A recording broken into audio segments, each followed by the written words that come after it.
Are Nayak Hindi education में आप सभी का स्वागत है। आज हमारे अध्ययन का विषय है गुंडा कहानी, जो जयशंकर प्रसाद द्वारा रचित बहुत ही प्रसिद्ध कहानी है। चलिए इसका हम सारांश जानने का प्रयत्न करते हैं, जो आपके एग्ज़ाम के लिए महत्वपूर्ण होगा। आप कम समय में उसका सारांश जान के पूरी कहानी आप अच्छे से जान सकते हैं और अपने एग्ज़ाम में वैसे ही उसे लिख सकते हैं। तो चलिए शुरुआत करते हैं। गुंडा कहानी, जयशंकर प्रसाद। गुंडा छायावादी युग की एक महान लेखक जयशंकर प्रसाद द्वारा रचित एक अत्यंत ही प्रसिद्ध ऐतिहासिक और मार्मिक कहानी है। ये कहानी 18वीं शताब्दी के उत्तरार्ध में लिखी गई है। ये काशी बनारस की पृष्ठभूमि पर आधारित है, जब भारत में ब्रिटिश ईस्ट इंडिया कंपनी अपना नियंत्रण बढ़ा रही थी और चारों तरफ राजनीतिक उथल पुथल मची हुई थी। यानी कहने का तात्पर्य, जयशंकर प्रसाद ने ये कहानी उस समय लिखी थी जब हमारे देश में ब्रिटिश ईस्ट इंडिया कंपनी का शासन था और उसका नियंत्रण बहुत अधिक बढ़ गया था, जिसके कारण जो राजनीतिक उथल पुथल हुई थी उसकी ही पृष्ठभूमि के आधार को बनाकर लेखक ने कहानी की रचना की है। जिस समय जब ईस्ट इंडिया कंपनी आई थी और हमारे देश में राजे रजवाड़ों का राज था, ठीक है, और वो अपने राज्य को अपने हिसाब से चलाते थे। पर जब अंग्रेज आए और उन्होंने सत्ता हाथ में ली और सभी की सत्ता छीनने का काम वो करने लगे, तो उस समय का जो वातावरण था उसी को आधार बनाकर लेखक ने ये गुंडा कहानी लिखी है। अब देखिए, कहानी की शुरुआत जो होती है वो प्रमुख पात्र ननकू सिंह है। अब ये ननकू सिंह कौन है? ननकू सिंह एक बेहद ही प्रतिष्ठित और संपन्न जमींदार का बेटा था, ठीक है।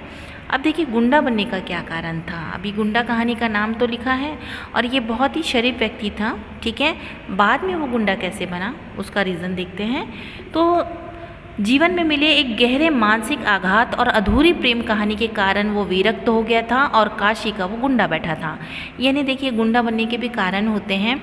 इसमें बताया है कि ये जो व्यक्ति है, एक व्यक्ति रहता, उसको मानसिक आघात लगा हुआ था और उसकी अधूरी प्रेम कहानी के कारण वो क्या हो गया था, गुंडा बन गया था। अब वो किससे प्रेम करता था और उसकी क्या अधूरी कहानी है, हम आगे देखेंगे। देखिए, अनोखा व्यक्तित्व, मतलब उसका अनोखा व्यक्तित्व कैसा कि वो 50 वर्ष से अधिक होने के बाद भी युवाओं से अधिक ताकतवर और गठीले बदन का स्वामी था। यानी हष्ट-पुष्ट व्यक्ति था और वह हमेशा अपनी मूंछ ताने रखता था और कमर में बिछुआ मतलब खंजर खोजकर रखता था। यानी इसमें बताया है कि जो गुंडा है ना, वो बाद में बना कुछ प्रेम के कारण, अधूरी प्रेम कहानी के कारण या मानसिक आघात लगने के कारण ही वो गुंडा बना। और वो बताएं कि वो लगभग 50 वर्ष का है, उसका जो शरीर है वो गठीले बदन का है और उसकी जो हमेशा वो मूछे ताने रहता है और उसकी कमर में हमेशा बिछुआ मतलब खंजर खोस के ही रखता है, ठीक है। अब देखिए, ननकू सिंह का चरित्र और उसका गुंडा शब्द का अर्थ। तो जयशंकर प्रसाद जी ने इस कहानी में गुंडा शब्द को एक नया और सकारात्मक आयाम दिया है। ननकू सिंह समाज के लिए कोई अपराधी नहीं, बल्कि वह रॉबिन हुड जैसा छवि वाला एक नायक था। यानी ये जो ननकू सिंह है ना, ये गुंडा नहीं था, ये रॉबिन हुड के समान था कि वो अमीरों को लूटता था और गरीबों की मदद करता था, ठीक है। जहाँ पे अन्याय अत्याचार होता था गरीब लोगों पर, तो वो उसका विरोध करता था, वो उसके विरोध में आवाज़ उठा के संघर्ष करता था, लड़ता था और गरीबों की भलाई करता था, ठीक है। और गरीबों का मसीहा भी था। उसने अपनी सारी पैतृक संपत्ति दोनों हाथ से क्या हुआ, गरीबों पर लुटाता था। मददगार भी था, वो गरीबों की मदद भी करता था, अनाथ लड़कियों की शादी करवाता था और विधवाओं को सहायता भी करता था। देखिए, गुंडा तो कहाँ है, पर ये गुंडा अच्छा वाला गुंडा था, रॉबिन हुड वाला गुंडा था, जो अपनी लूटी हुई कमाई अमीरों को लूटता था। अमीरों को भी ऐसे नहीं, जो अमीर दूसरों का शोषण करके हराम का माल जो खाते थे उनको लूटता था। वो अच्छे अमीरों को भी नहीं लूटता था। जो बदमाश अमीर जो लोग रहते, तो जो बदमाश गुंडे और वो रहते थे ना, बड़े बड़े डॉन, जो गरीबों का शोषण करते थे, उनको लूटकर उनकी संपत्ति गरीबों में बांटता था। गरीब लड़कियों की शादी करवाता था, विधवाओं की मदद करता था और स्वाभिमानी और निडर था। वो किसी से डरता नहीं था और स्वाभिमानी था, ठीक है। वह निर्बलों पर अत्याचार सहन नहीं करता था और अपनी बात पर पक्का था। काशी के लोग उसके रौब और वीरता का सम्मान करते थे, ठीक है। अब देखिए कथानक और प्रेम का दृष्टिकोण क्या है कि मतलब मैंने पहले ही बताया कि जो ननकू सिंह है वो एक सामान्य व्यक्ति ही रहता है, पर उसको प्रेम में वो किसी और से प्रेम करता है, पर उसका विवाह किसी और से हो जाता है, तो उसको वो मानसिक आघात लगता है।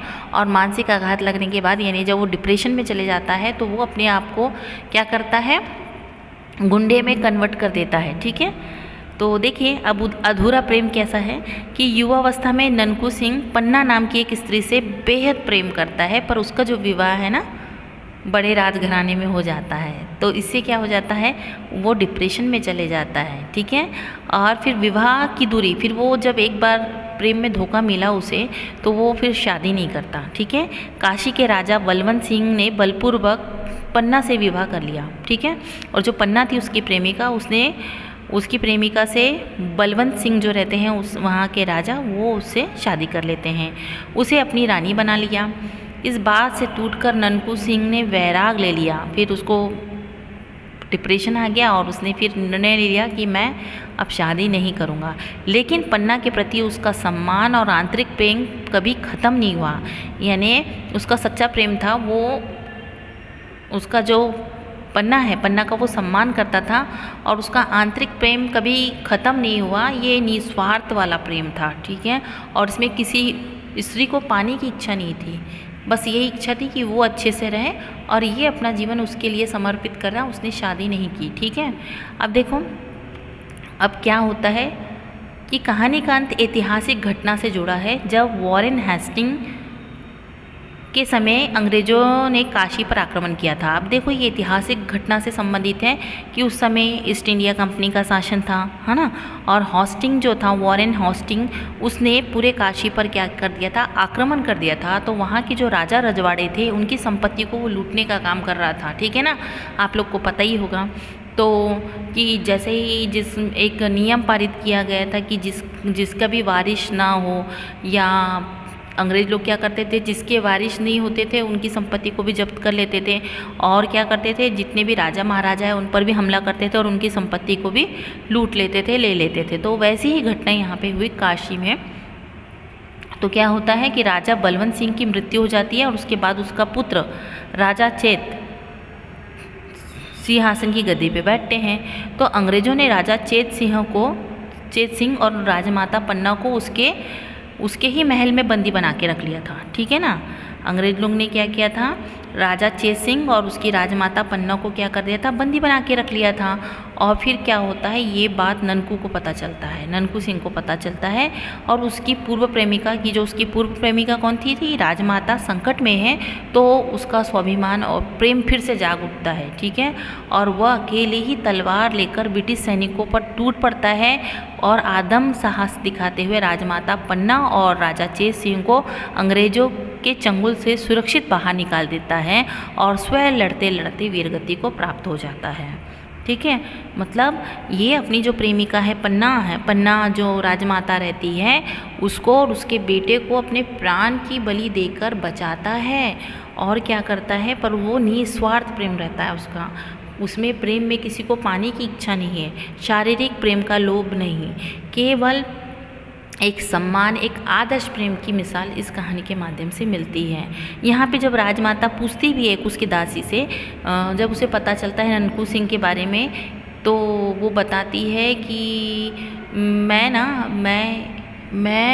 ननकू सिंह से प्रेम करती हूँ, मतलब मैं उनको पहचानती हूँ, मैं चाहती हूँ, पर ननकू सिंह कभी भी कोई लड़की पर नज़र नहीं उठाता है, कभी कोई लड़की को नज़र उठा के देखता भी नहीं है। यहाँ तक वो पान के ठेले में, कहती है कि वो पान के ठेले में नीचे पान खाता है और पैसे भी देता है। ऊपर जो नाचने वाली जो औरतें रहती हैं ना, ऊपर नाचने वाली जो औरतें रहती हैं उनको पैसे भी देता है, मदद भी करता है, पर आज तक उनके कोठे में गया नहीं, कभी उसने गलत काम किया नहीं। तो ऐसा विश्वास वो दिलाती है उसकी दासी, जो नाचती है ना, नाचने वाली होती है, जब वो यहाँ पे आती है ना तो उसको बताती है कि नहीं, ननकू सिंह कभी भी गलत काम नहीं कर सकता, उसका चरित्र बहुत अच्छा है, वो कभी आज तक हमारे कोठे में कभी भी पैर नहीं रखा और हमारी मदद हमेशा करता है। वो गरीबों का सहारा है, बेसहारों का सहारा है, वो कुंवारी लड़कियों का विवाह करवाता है और विधवाओं की मदद करता है। तो देखिए, और इतना सब कुछ उसको बताता है तो फिर पन्ना को समझ में आता है। फिर पन्ना और उसके बेटों की जान कौन बचाता है? ये ननकू सिंह बचाता है, जो गुंडा के नाम से जानता है। तो वो अपने प्राणों की बलि देकर अंग्रेज़ों से लड़ता है और पन्ना यानी राजमाता उसकी मदद करता है। तो कहने का तात्पर्य, ये कहानी लिखने का एक उद्देश्य जयशंकर प्रसाद का ये था कि हमें अपने राष्ट्र के प्रति समर्पित होना चाहिए, हमें अपना राजधर्म निभाना चाहिए, हमें राष्ट्र से प्रेम करना चाहिए। और यहाँ पे जो ननकू सिंह है, जो गुंडा है, वो भी अपना देश प्रेम या राष्ट्र प्रेम सर्वोपरि करता है और अपने राज्य के वारिस को बचाने के लिए अपने प्राणों की आहुति दे देता है। तो प्रसाद जी ने इस कहानी के माध्यम से दिखाया है कि किसी व्यक्ति के बाहरी आवरण या सामाजिक नाम जैसे गुंडा से उसके आंतरिक गुणों को नहीं आंका जा सकता। ननकू सिंह का चरित्र ये साबित करता है कि एक तथाकथित उपेक्षित व्यक्ति के भीतर भी देश प्रेम, स्वाभिमान, कर्तव्यनिष्ठा और निश्चल प्रेम की महान भावनाएं छिपी हो सकती हैं। यानी कहने का मतलब ये बता रहे हैं कि हर एक व्यक्ति जो अपने देश का है, उसके प्रति चाहे वो किसी भी तरह का गुंडा बना हो, पर उसमें मानवता के गुण हैं। वो गरीबों का सहारा बन सकता है, गरीबों की मदद कर सकता है और अपने राष्ट्र के लिए अपने आप को भी समर्पित कर सकता है।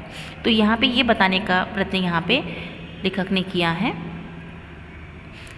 आशा करते हैं कि आपको ये कहानी समझ में आई होगी। समझ में आई हो तो लाइक और सब्सक्राइब करें। धन्यवाद।